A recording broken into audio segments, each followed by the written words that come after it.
There are two key sets of hours rules that apply to drivers of large goods vehicles: the EU driver's hours rules and the road transport working time regulations.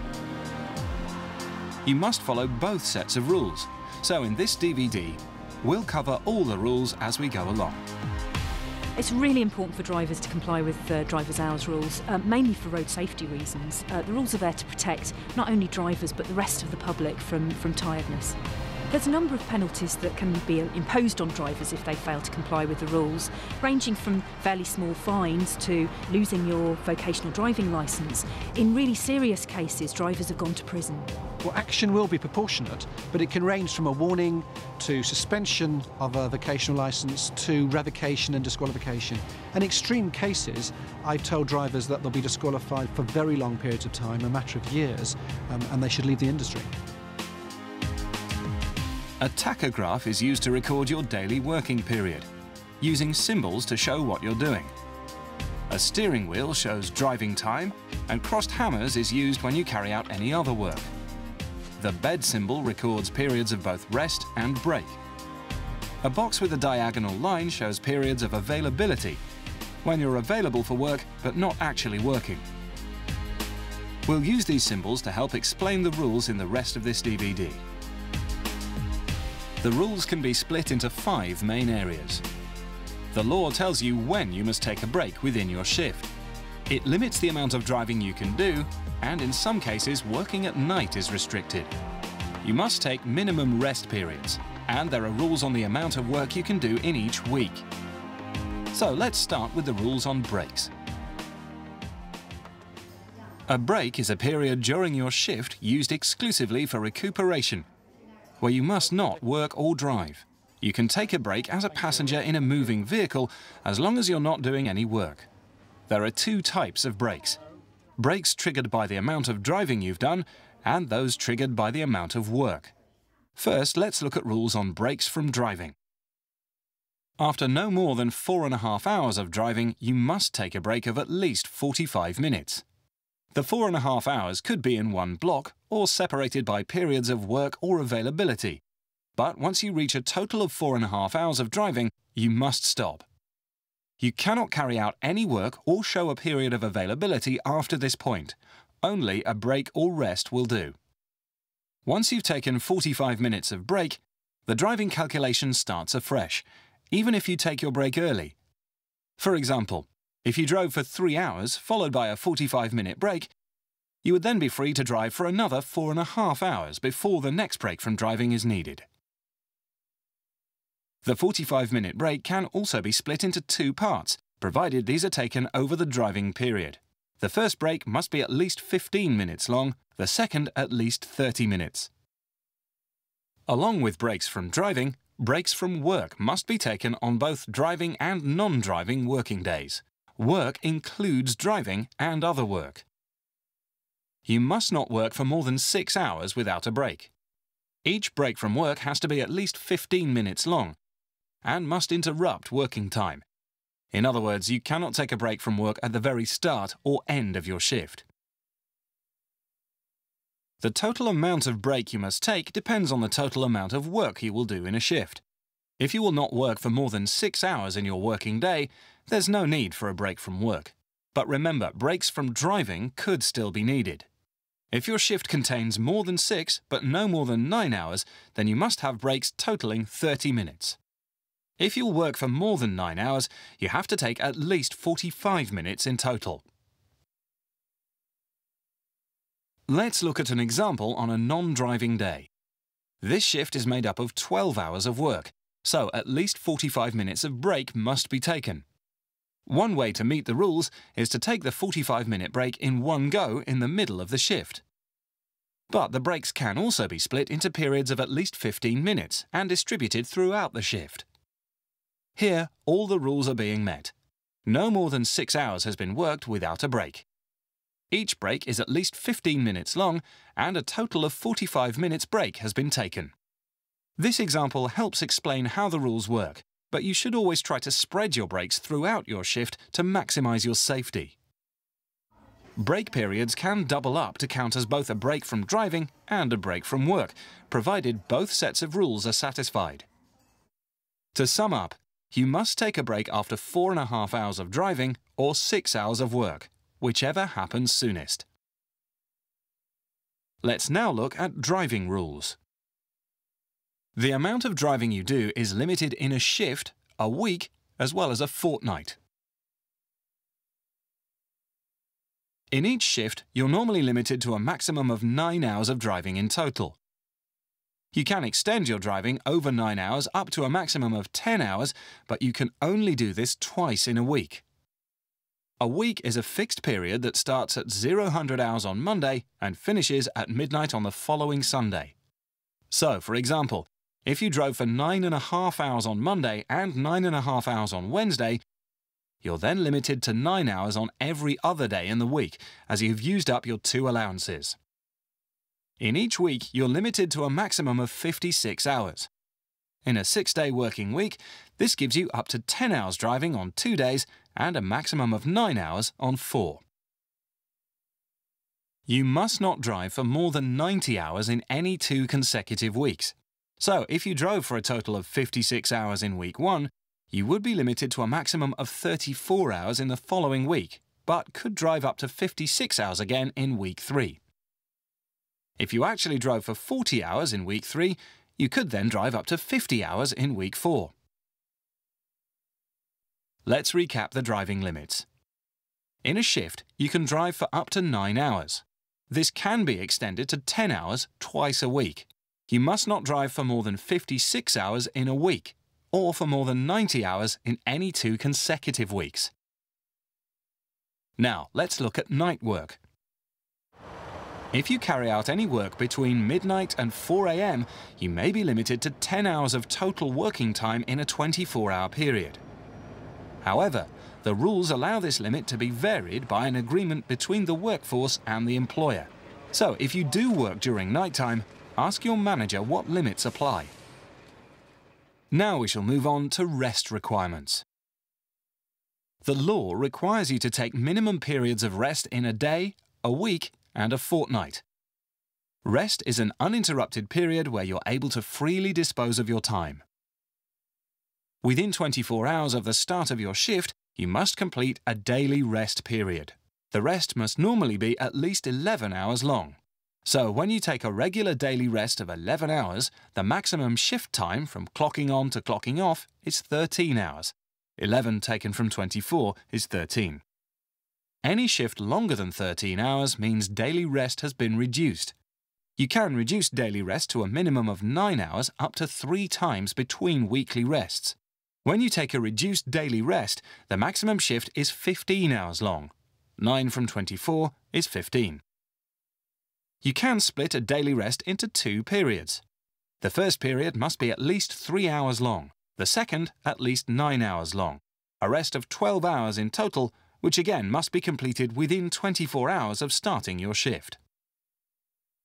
If a vehicle has more than one driver for all driving periods, there are special rules on daily rest.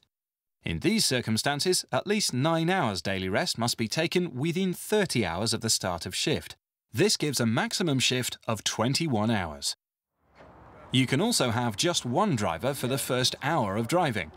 This allows you to pick another driver up en route. If you're accompanying a vehicle being transported by ferry or train, you can interrupt your daily rest once or twice, for example, to get on and off a ferry. This can be done provided you take a regular 11-hour daily rest, the interruptions total no more than 1 hour, and you have access to a bunk during the rest period. Each week you must take either a regular weekly rest of at least 45 hours long or a reduced weekly rest which is anything less than 45 hours but must be at least 24 hours. Weekly rests must have no more than 6 days between them. So if you started your week on Monday morning at 7 AM, your next weekly rest must start no later than 7 AM on the following Sunday. In any 2 consecutive weeks, you must take at least 2 weekly rests, and one of those rests must be at least 45 hours long. In a typical Monday to Friday or Saturday working pattern, we can see that a regular rest must be taken every other week to comply with this rule. but some working patterns allow 2 consecutive reduced weekly rests. As you can see here, the 2-week period of weeks 2 and 3 contain 3 weekly rests. The weekly rest that starts in one week and finishes in another can be counted in either week, but not in both. So if we count the 45 hours rest as being in week 3, the rules are met. Any reductions, rests below 45 hours, must be compensated by an equal amount of rest being added in one block to another rest of at least 9 hours long by the end of the 3rd following week. Let's recap. You must normally take a daily rest of at least 11 hours, but you can reduce this to a minimum of 9 hours up to 3 times between weekly rests. You must take either a regular or reduced weekly rest every week. In any 2 consecutive weeks, you must have at least 2 weekly rests, one of which must be at least 45 hours long. You can take daily rest or reduced weekly rests in your vehicle only if it's stationary and fitted with suitable sleeping facilities. If you're travelling on a ferry or train to take charge of a vehicle and have access to a bunk, this can also be counted as rest. Finally, we'll look at weekly work limits.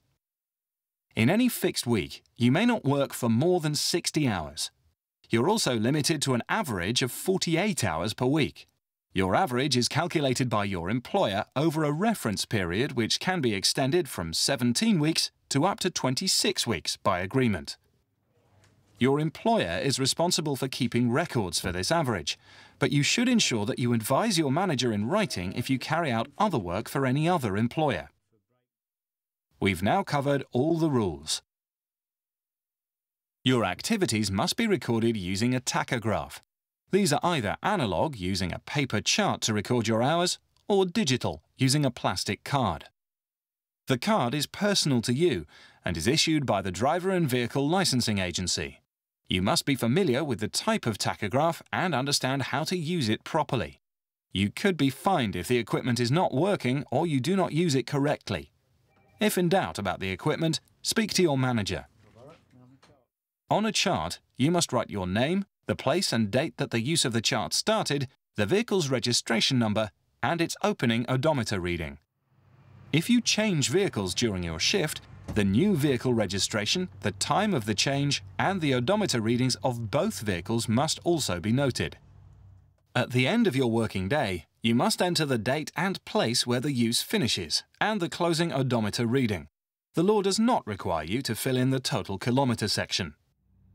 If you're using digital equipment, the tachograph will take most of this information automatically from your card or the vehicle. However, you must always enter your location at the start and end of your shift. You must insert your chart or card from the moment you take over the vehicle and not withdraw it until the end of your shift, unless there's a good reason and you can justify doing so. If you're driving as part of a team, you must insert your chart or card when you board the vehicle you intend to drive. The first driver uses slot 1 and the second driver uses slot 2. When driving duties are swapped, the charts or cards must be swapped too. The tachograph automatically records driving. But when the vehicle's stationary, you must select the correct mode to show the activity you're carrying out. Digital tachographs usually default to other work when the vehicle stops, and it's generally best to pre-select other work on analog tachographs before driving to ensure they do the same. Remember to change the mode when taking breaks and for periods of availability. Always make a full and accurate record of your working day. So, if you work away from the vehicle or need to correct an error, use the input facility on the digital tachograph or make a manual entry. Manual entries can be made anywhere on a chart, provided they're clear and do not obliterate other chart recordings. If you encounter an unforeseen emergency, you are permitted to exceed the rules to ensure the safety of people, the vehicle, or load. You can only do so in order to reach a suitable stopping place and must record the reasons for the breach on a chart or digital printout as soon as you stop.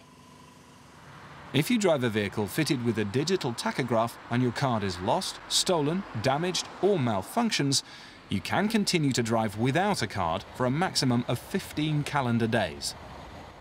On every day you drive, you must produce 2 printouts, one at the start and one at the end of your journey. Mark on them your activities, and you must identify yourself by putting either your name, driver card number, or driver license number. You must also sign the printout. You have to apply for a replacement card within 7 calendar days, but do it as soon as possible to ensure you receive your replacement card quickly. Whichever type of tachograph is fitted, when you drive a vehicle in scope of tachograph rules, you must be able to produce at the roadside your digital tachograph card if you've been issued with one. You must also be able to produce charts and any other legally required tachograph records for the current day and all working days in the previous 28 calendar days. Records for non-driving days must be made on a chart or by using the input facility or a printout of a digital tachograph. In the UK, you could also use a domestic rules logbook if this is legally required. Check with your manager if this applies to you. You must return your tachograph charts and records to your employer as soon as you can, and in any case within 42 calendar days. Your driver card must be downloaded as often as necessary to ensure data is not lost, and in any case at least every 28 days. The hours and records rules are there to help protect you and other road users from the dangers of driver fatigue. Make sure you understand the rules, keep full and accurate records, and if in doubt, always ask your manager. The driver's hours rules are very important for drivers, first of all because of road safety, because so many accidents are caused because of tiredness. Driver's hours rules are there to ultimately to protect people. They're to avoid accidents due to driver fatigue. Drivers who are tired and fall asleep at the wheel, they often fail to take any evasive action, which is very, very serious in road traffic accidents, not just for the driver but for the rest of the road public.